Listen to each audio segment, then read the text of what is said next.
This is the fucking resurrection. Get the fuck up, niggas. The restoration of that real shit. Alright, audio push. Pray until something happens. Yes, sir. Want to expand on that? So Pray Until Something Happens, our name originally was The Push.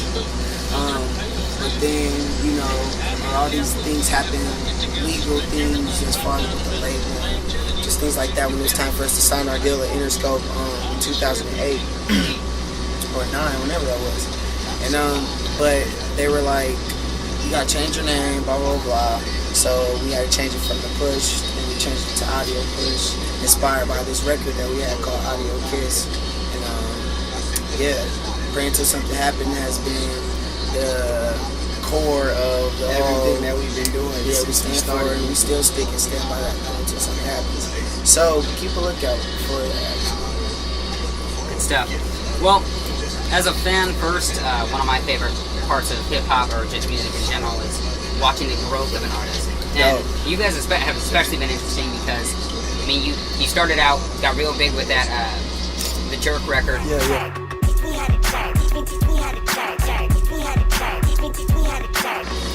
You guys started with the Jerk, and then you guys kind of had your label issues, and now you're doing what you guys are doing. Yeah.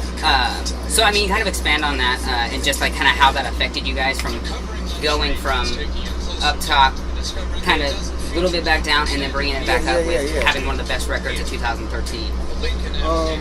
It kept us focused. We were never really too scared about it, I can say, because we were always making music about what we were doing.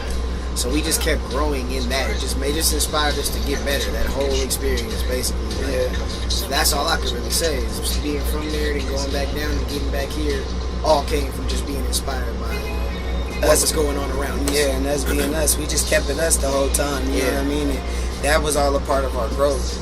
You know what I'm saying? And we found who we are and found who we wanted to be and grew into who we are, you know what I mean, as artists and men, period, you know what I mean? Since that point, we were younger, you know what I mean, when we dropped that record. You know, so we just been grinding since, and we still are grinding. Yeah, man. Definitely. Well, so you guys, for those people that don't know, you guys come from the Inland Empire, California. So how did growing up there just kind of affect what you guys have been doing musically? Well, for me, I'd been seeing, before we started repping the Inland Empire, nobody did. They would say it was from LA. So for me, it's just being able to, I want to just be able to put my town on and make it a place that everybody's proud to be from, since nobody was a half second ago. So that's what it is for me. Period. Same pretty much for me, and like, you know, we both grew up in lots of the same areas in the IE, but you know, it's only 40 minutes from LA, but it's huge, you know what I mean? People don't know how far the Inland Empire runs, you know what I mean?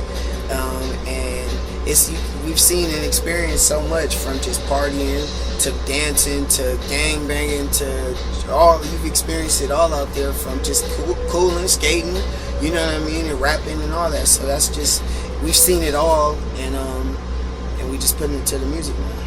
Alright, so say we were to visit the 909.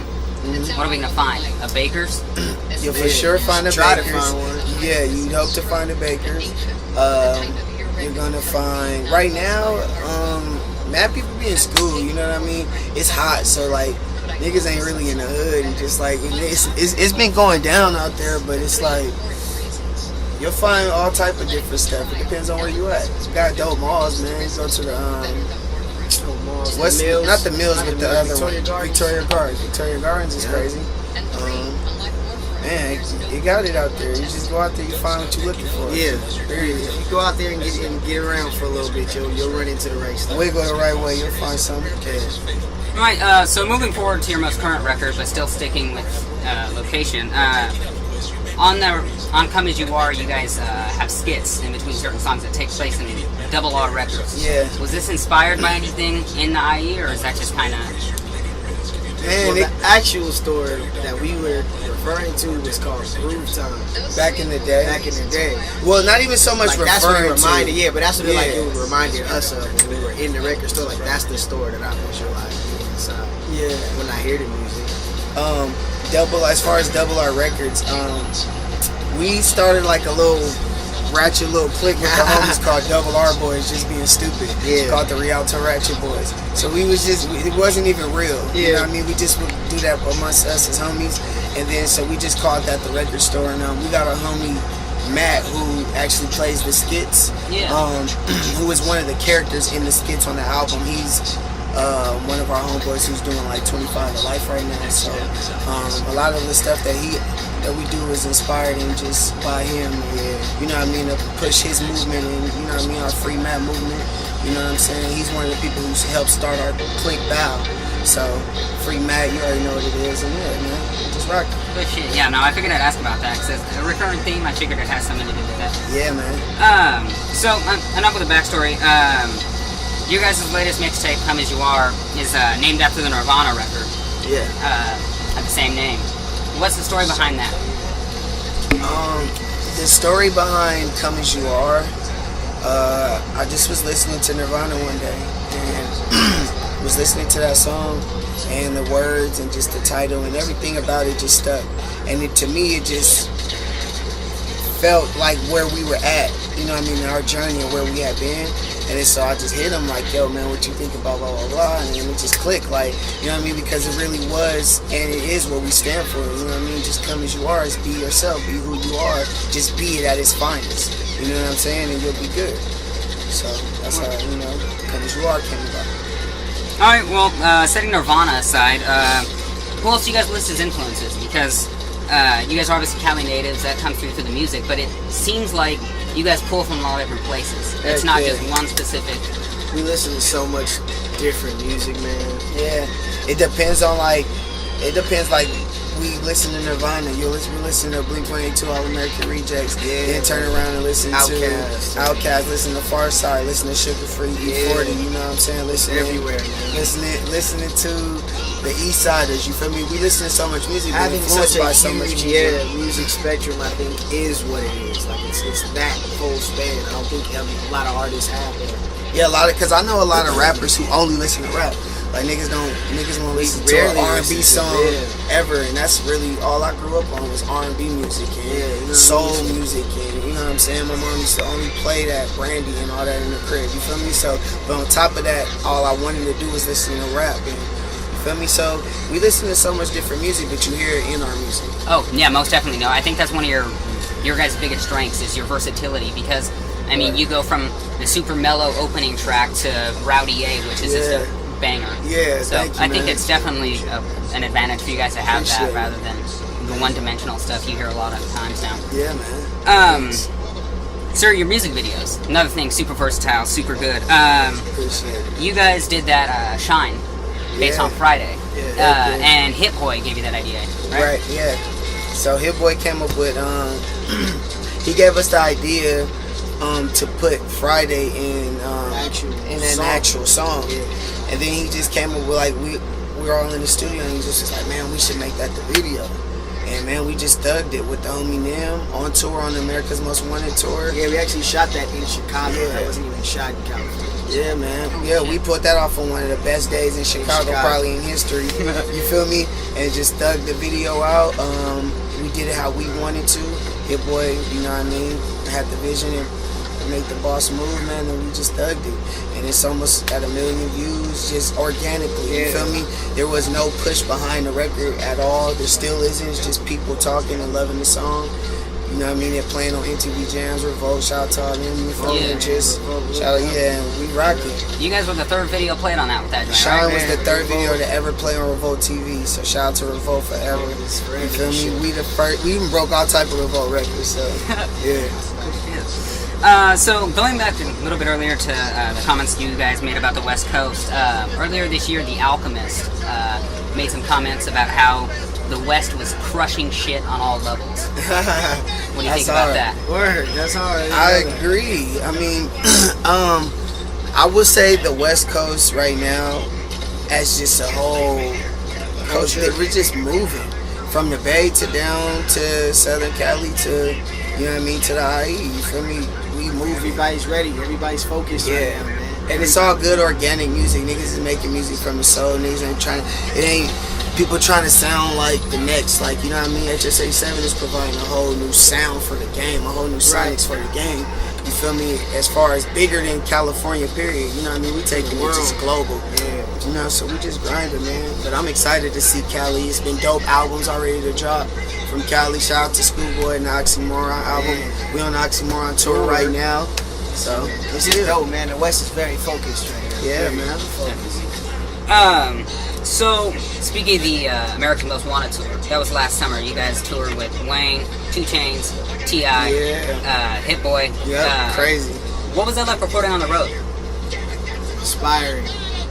Literally every day we'll like go eat, perform a show, come right off the stage, and be right like in the back of a bus like this where the studio was at, working on new music. Yeah, like, having new different people, new different like songs, musicians coming in the back. We was playing live music back there. Like, it was really a crazy vibe that we had. Cause you know what I mean? You watching one of the best rappers ever perform every night. You know what I'm saying? For a sold out crowd. Right. How can you not get inspired? Energy, the people's energy. How can you have to go back and there was some niggas on the tour. There was a lot of niggas on the tour who was going to the club after or going and hitting groupies, but we was working because niggas was watching the greatest rapper, one of the greatest rappers ever. We was inspired, so you see what we got out of that. Come as you are. So most definitely, it was ill. And I've seen videos of you guys performing live. And Wayne, widely regarded as one of the best performers. So it's definitely come through in what you guys learned. Were there any disadvantages to that though? To the tour? To recording on the tour. Oh man, you gotta go through all type of like electrical problems, like stuff like that. You can't record while you moving. Yeah, as much. But nah, man, I love the vibe. It was crazy. Yeah, other than that, there was no downside. Cause it was like we had a crazy. Shout out to the whole team involved with everyone who got that whole situation situated. As far as the bus and all that, cause nigga, that studio was crazy. It was like really like fully verified. You know what I mean? We was doing our stuff. We put it to use. Yeah, we grinded. Definitely. So going back to the record, describe it in a sentence. Come as you are? Yeah. That was cool. Describe it in a sentence, the whole album? Yeah. It's incredible. I'll say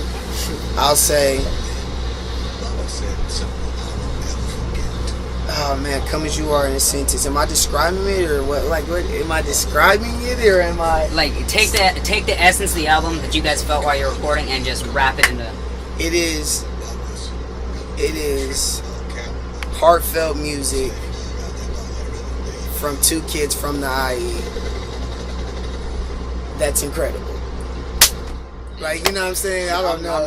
That was amazing though. That was a hard question. That's a hard question. You know what I'm saying? Because you could go about it a lot of different ways, but that's honestly what it was. It was heartfelt music, a heartfelt story. You know what I mean? From 2 kids from the Inland Empire. That's incredible. That's dope. So, while you guys were recording, you guys had a chance to work with a lot of people. You guys had T.I., Lil Wayne. I mean, a lot of the people you guys toured with, you guys got a chance to get a record with. Who was the best to work with? T.I. was dope to work with for sure. Yeah, T.I. was crazy to work with. Man, honestly, working with the clique, man, like it's like having the vibe and as like, you know, I don't want to be like that, but honestly, it was working with the homies, working with Hit Boy and like Hayes Bank and watching them progress while we were progressing, like watching each other grow together. Like, that's what was incredible for me, watching this dude, like watching us. Yeah. You feel me? Other than that, because everyone else, it was them coming into our world. You know what I mean? We doing what we want to do. You feel me? We gonna keep doing what we want to do. So that was more like, it was just exciting for us to be doing it. We had Drake on the bus. We had so many people come on that bus and hear our album. So it was just like, it was ill, man. For us, it was humbling. You know what I mean? Do you guys have a favorite record? I mean, obviously that's gonna vary a lot of the times for me or other artists that I've talked to. When I ask that question, it varies a lot on their mindset at the time or the emotions they're going through. But just in general, do you guys have a favorite? Man, Shine is my favorite song. Shine.